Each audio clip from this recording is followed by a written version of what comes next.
নুরউদ্দিন গহরপুরী রহমতুল্লাহ আলাইহি ময়মনসিংহ গেছেন, গাড়ি নাই, হেলিকপ্টারের তো চিন্তাই করা যায় না।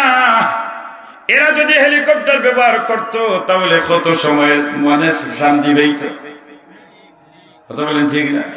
কিন্তু এরা ব্যাগ নিয়া, জামা নিয়া, লঙ্গি নিয়া, গামছা নিয়া এরা রওনা দিত আলীনগর আইতো। আলীনগর আলীনগর কোনো মহফিল আমি দেখছি আমার নিজের চোখে, বড় বড় এরা কেউ দুনিয়াত নেই, একসাথে সবাই জমছেন, কোনো তাড়া নাই, কোনো তাড়া নাই। আসছেন কর্তৃপক্ষ যখন যারা দিছে বস্তারে, এখন আপনারা হইবা হুজুর আপনিও তো কম নাই, আমিও তাড়া করি, কারণ এখন তারা এখন সময়ের বাস্তবতার কারণে তখনকার যুগে অনেক কিছু পরিবর্তন ছিল, আমরা দেখছি এই বিষয়গুলি, আমরা দেখছি সব একত্রিত হইয়া নিশ্চিন্তা আমল করতেন, মাদ্রাসায় অফিসের মেহমানখানায় আরাম করতেন, বিশ্রাম নিতেন। আর মাদ্রাসার ছাত্ররা উস্তাদরা খেদমত করতো, পায়ে তেল দিত, মাথায় তেল দিত, খেদমত করে করে খাম লই দিত, দোয়া লইত। হুজুর অমুকের বাড়ি দাওয়াত, অমুকের বাড়ি রাত্রি যাপন গিয়া রইছেন, বেঠিনতে খেদমত করছেন, এটা বেঠিন তোর গড় তাকে আল্লাহ তাআলা হাফিজে কোরআন তৈরি করছেন। পরের দিন সকালে উঠে উঠিয়ে আস্তে আস্তে আস্তে আস্তে মাদ্রাসা। এখন তো বাতাসে আওয়া বাতাসে যাওয়া, কোথাও বাতাসে চলে যায়, ঠিক না? আল্লামা নুরউদ্দিন গহরপুরী রহমতুল্লাহ আলাইহি ময়মনসিংহ গেছেন। যাওয়ার সময় যিনি সফর সাথী ছিলেন, অর্থাৎ রাস্তা থেকে উনি সফর সাথী হয়েছেন, ময়মনসিংহের আরেক বক্তা, উনি বলছেন যে হঠাৎ দেখেন উনি গহরপুরী হুজুর রহমতুল্লাহ আলাইহি উনাকে মোটরসাইকেলে উঠাইয়া উনি প্রোগ্রামে নিয়ে গেছেন। নেওয়ার পরে হজরতের আলোচনা শেষ হয়েছে রাত 12টায়। এখন আন্দাজ করেন ময়মনসিংহ শহরে না গ্রামে, এখন গ্রামে যদি রাত 12টা হয় তাহলে তো শহরের আপনার এই গ্রাম অঞ্চলের রাত 12টা, এটা তো গভীর একটা সময় হয়। গাড়ি ঘোড়া পাওয়ার তো কোনো সুযোগ কল্পনাই করে দেয় না। 38 বছর আগের কথা, বয়ান শেষ, এমতো অবস্থায় হুজুর বলেন আমি চলে যাব। বলি বিষয় কি? আপনাকে এমনি দেইব। গহরপুরী হুজুরের রুটি এবং ওনার সব জানেন, মাদ্রাসার জিম্মাদার, কিন্তু সাধারণ পাবলিক কিছুই জানে না। হুজুর যখন বললেন যে আমি এখন চলে যাব, যাবেন কোথায়? আমি সিলেট শহরে যাব, 1টার সময় খতমে বুখারীর দোয়া। আর খোতা হইতেছে কয়টা? 12টা। 12টার 1টায় 10 ঘন্টা ব্যবধান, 1 ঘন্টা ব্যবধান, 1টায় দোয়া। আর উনি বলতেছেন যে ময়মনসিংহ রাত 12টা, আর সিলেট শহরে 1টার সময় দোয়া। সব আশ্চর্য হয়ে গেলেন, কি বিষয় হুজুর আপনি যাবেন কি করে? তখন মুহতামিম সাহেব বললেন যে আপনারা কেউ বাধা দিবেন না, হযরতকে দিতে দেন, হযরতকে দিতে দেন। বিদায় শেষ। এখন হযরত এই সিলেট শহরে একটা আসতে পারলেন কিনা এটা কেমনে জানবো, কারণ তখন তো মোবাইল ছিল না। তখন এই রিপোর্টটা নেবার জন্য ময়মনসিংহ থেকে পরের দিন সিলেট মানুষ আসছে, আসিয়া রিপোর্ট নিলেন যে হযরত এখানে ঠিক সময় মতো আসতে পারলেন কিনা। আসার পরে জানেন ঘটনা যে এখানে বুখারী খতম শেষ হওয়ার প্রায় 1টার কাছাকাছি শেষ হতে যাচ্ছে। এই সময় আয়োজক সহ খতম পণ্যওয়ালা উলামায়ে কেরাম সবাই চিন্তিত যে গহরপুরী হুজুরের কোনো খবর নাই। এখন গড়ের ঘাটা তো 1টার কাছাকাছি হতে যাচ্ছে, হুজুর আসবেন না আসবেন না, এই ইতস্ততার মধ্যে সবাই পেরেশান। হঠাৎ করে আল্লামা নুরউদ্দিন গহরপুরী রহমতুল্লাহ আলাইহি এই মজমার সামনে হাজির। আরো আস্তে সুবহানাল্লাহ বলেন, মুহাম্মদ বলেন আল্লাহু আকবার। ও ভাই, আল্লাহর যখন বান্দা হয়ে যায় গোটা পৃথিবী তার গোলাম বানিয়ে। উনার ছাত্র জীবনের ঘটনা, শেখে বাগা নব্বরুল্লাহু মারকাদাহু, উনি খেদমত করতেন। উনি বাগা রহমতুল্লাহ আলাইহির মিজাজ বড় গরম ছিল, তাহাজ্জুদের সময় পানি গরম করে দিতেই হয়। এখন এই পানি গরমের বিষয়গুলি মাথায় থাকার কারণে একদিকে পড়ার চাপ, আরেকদিকে হযরতের খেদমতের চাপ, ঘুমানোর সময় পায়ে তেল দিতে হয়, মাথায় তেল দিতে হয়, এরপরে হযরত ঘুমান, আবার 1-2 ঘন্টা পরে হযরত উঠে যাবেন, এই জন্য গরম পানির ব্যবস্থা করতে হয়। আর ওই যে ঘুমানোর সময় গড়পুরে হুজুর রহমতুল্লাহ আলাইহি কিতাব মুতালা করে ওনার পরের দিনের সবক উনি রেডি করেন। আন্দাজ করেন এখন ঘুম আছে, গড়পুরে হুজুরের তো ঘুম নেই। এটাই ছিল গড়পুরে হুজুর রহমতুল্লাহ খেদমত। এইভাবে চলতে চলতে একদিন গড়পুরে হুজুর রহমতুল্লাহ আলীকে বাগার সাহেব রহমতুল্লাহ আলী বললেন যে আমি তো তারাবি পড়তাম, রমজান তো কাছাকাছি, যখন তেরাবি খতমে তারাবি কোরআনের খতম দিয়ে তারাবি পড়ার ইচ্ছা, এখন হাফিজ সাহেব নাই, এখন তো ঘরে ঘরে হাফিজ কোরআন, ঘরে ঘরে হাফিজ কোরআন। তখন তো একজন হাফিজ পুরা এলাকার মধ্যে তালাশ করলে একজন পাওয়া যেত। এখন খতমে কোরআন দ্বারা তারাবির নামাজ আদায় করবেন।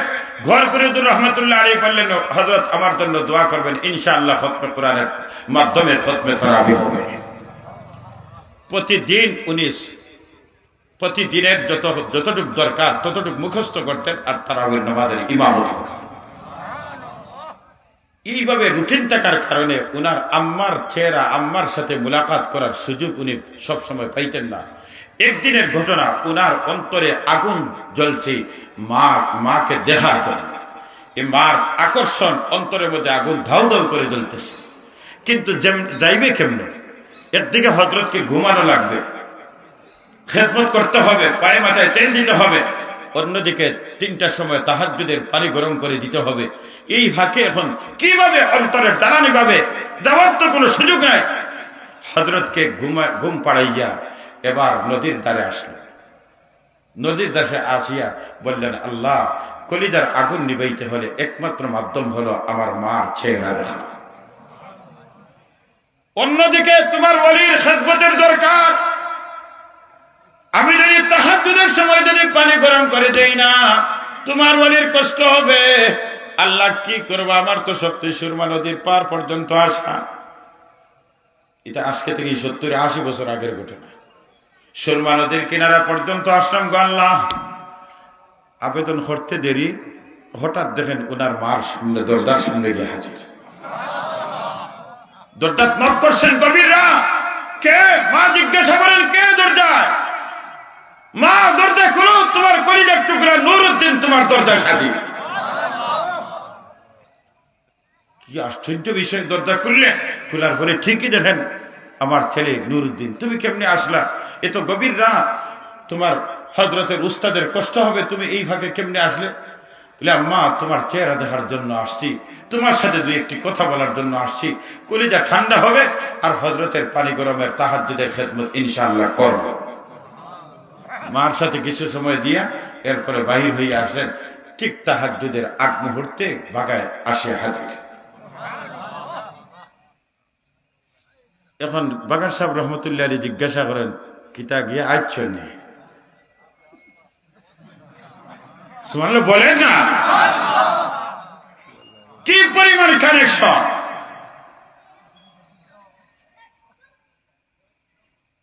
ও ভাই, এই জন্য মালিক বলেন, আমার সাথে যদি মহব্বতের সম্পর্ক লাগাইতে চাও, আমি একটা নীতিমালা দিলাম, আমার মাহবুবে কিবরিয়ার অনুসরণ করো, আমার হাবিবে কিবরিয়ার আদর্শ গ্রহণ করো।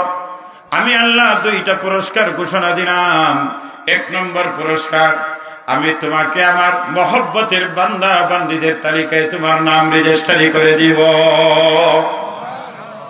2 নম্বর আরেকটা ঘোষণা শুনে নাও, আরেকটা পুরস্কার, ওয়ায়াগফির লাকুম যুনুবাকুম। শুনে নাও, যেই দিন আমার মহব্বতের বান্দাদের তালিকায় তোমার নাম লেখা হয়ে যাবে, আমার মায়ার বান্দীদের তালিকায় তোমার নাম লেখা হয়ে যাবে, ওই সময় তোমার পিছনের জীবনের যত গুনাহ, সব গুনাহগুলি আমি আল্লাহ মাফ করে দিব। পুরস্কার 2টা। এবার নবীর আদর্শ গ্রহণ করলে লাভ না ক্ষতি? এটা হইল দুনিয়ার বিষয় বললাম। এবার আসুন আখিরাতের বিষয়। নবীজি বলেন, কুল্লু উম্মতি ইয়াদখুলুনাল জান্নাতা ইল্লা আবা। কিলা মান আবা? ক্বালা মান আতাআনি দাখালাল জান্নাতা ওয়া মান আসানি ফাকাদ আবা। মাহবুবে কিবরিয়া বলেন, আমার উম্মত শুনে নাও, কুল্লু উম্মতি ইয়াদখুলুনাল জান্নাতা ইল্লা আবা। আমার সকল উম্মত জান্নাতি, আমার সকল উম্মত জান্নাতে প্রবেশ করবে, কেবলমাত্র আবা যারা তারা জান্নাতে প্রবেশ করবে না। আমার উম্মতের মধ্যে যারা আবা তারা জান্নাতে যাবে না। আবা ছাড়া যত উম্মত হবে সবাই জান্নাতে যাবে। এবার প্রশ্ন হলো, ওগো নবীজি আবা কারা? আপনার উম্মতের মধ্যে আবা কারা? এদের তো সাইনবোর্ড তো লেখা থাকবে না আবা, এদের সামনেও সাইনবোর্ড না, পিছনেও সাইনবোর্ড না, এদের নাম তো আবাও হবে না। আবা কারা? এদের পরিচয় কেমনে? এদেরকে চিনার মাধ্যম কি? তখন নবীজি বলেন, কিলা মান আতাআনি দাখালাল জান্নাহ ওয়া মান আসানি ফাকাদ আবা। আমার আদর্শ গ্রহণ করবে যারা, তারা জান্নাতে যাবে। আর যে আমার আদর্শ গ্রহণ করবে না, তার ব্যক্তি জীবনে আমার আদর্শ গ্রহণ করবে না, পারিবারিক জীবনে আমার আদর্শ গ্রহণ করবে না, রাজনৈতিক জীবনে আমার আদর্শ গ্রহণ করবে না। এক কথায় জন্ম থেকে নিয়ে মৃত্যু পর্যন্ত এই জীবনের মধ্যে আমি নবীর আদর্শ গ্রহণ করবে না। এরাই হলো আবা। এদের বডির মধ্যে আমার আদর্শ থাকবে না, এদের মাথায় আমার সুন্নত থাকবে না, এদের মুখের মধ্যে আমার সুন্নত থাকবে না, এদের পোশাকে আমার সুন্নত থাকবে না, এদের হাঁটা চলে আমার সুন্নত থাকবে না, এদের কথার মধ্যে সুন্নত থাকবে না, এদের আকীদার মধ্যে আমার সুন্নত থাকবে না, এদের ব্যক্তি জীবনে আমার সুন্নত থাকবে না। যখন তারা ব্যক্তি পারিবারিক জীবন নিয়ে যায়, পারিবারিক জীবন পরিচালনা করতে আমার সুন্নত থাকবে না। আর সমাজের নেতৃত্ব যখন আসবে, তখন সমাজ পরিচালনা করবে আমার আদর্শ ছাড়া। যখন প্রতিষ্ঠান চালাবে আমার আদর্শ ছাড়া। যখন রাজনীতির ময়দানে আসবে, তখন আমার আদর্শ ছাড়া রাজনীতি চালাবে। যখন রাষ্ট্র পরিচালনা করবে, আমার আদর্শ ছাড়া চালাবে। ব্যবসার জগতে যখন যাবে, আমার আদর্শ ছাড়া ব্যবসা পরিচালনা করবে। আর সব ক্ষেত্রে আমার আদর্শ ছাড়বে, নিজের বানানো আইনের মাধ্যমে তার জীবন পরিচালনা করবে। শুনে নাও, এরা যদি আমার উম্মতের ভিতরে, কিন্তু এরা আমার উম্মত না, এরা হইল আবা, এরাই হবে জাহান্নামী। এই জন্য যারা নবীর আদর্শ গ্রহণ করবে, নবীজি জান্নাতের সার্টিফিকেট দিয়েছেন। এবার আসুন, কোরআনের মাধ্যমে পাইলাম 2টা পুরস্কার, নবীজির ঘোষণা মতো পাইলাম জান্নাতের সার্টিফিকেট। এবার এই ঘোষণা শুনে জান্নাতের সার্টিফিকেট পাওয়ার জন্য নবীজির জীবদ্দশায় একদল মানুষ তৈরি হয়েছিল, যাদেরকে বলা হয় সাহাবায়ে কেরাম। যাদেরকে বলা হয় সাহাবায়ে কেরাম নবীজির আদর্শ গ্রহণ করেছেন, পাই করে গ্রহণ করেছেন। গ্রহণ করার কারণে দুনিয়াতে থাকা অবস্থায় আল্লাহ ঘোষণা দিয়েছেন, উলাইকা হিজবুল্লাহ আলা ইন্না হিজবাল্লাহি হুমুল মুফলিহুন। আল্লাহ তাআলা ঘোষণা দেন, এরা হলো আল্লাহর দল। নবীর আদর্শ গ্রহণ করবে যারাই নবীর আদর্শ গ্রহণ করবে, তাদের সামনে আল্লাহ বলেন হিজবুল্লাহ, এরা হলো আল্লাহর দল। আর যারা আল্লাহর দলের সদস্য হয়ে যায়, আমার আল্লাহ বলেন আলা ইন্না হিজবাল্লাহি হুমুল মুফলিহুন, এরাই হলো কামিয়াব। দুনিয়ার জীবনে সফল, পরকাল জীবনে সফল। এরকম যারা, এদের সংখ্যা কম বেশ 1 লক্ষ অথবা 2 লক্ষ সাহাবায়ে কেরাম। এদের মধ্যে আবু বকর সিদ্দিক রাদিয়াল্লাহু তাআলা, আপনারা নাম শুনেছেন? হায়, আবু বকর সিদ্দিক রাদিয়াল্লাহু আনহু নবীজির আদর্শ গ্রহণ করেছেন। আবু বকর কেমনে দামি হইলেন? আমিরুল মুমিনিন ওমর নবীজির আদর্শ গ্রহণ করেছেন, কি পরিমাণ দামি হইলেন! হায়, নবীজি বলেন, ও আবু বকর, তোমার শান এমন হুয়া জুজুম মিন্নি। আবু বকর আমার দেহের একটা অংশ। সুবহানাল্লাহ, আবু বকর আমার দেহের একটা অংশ।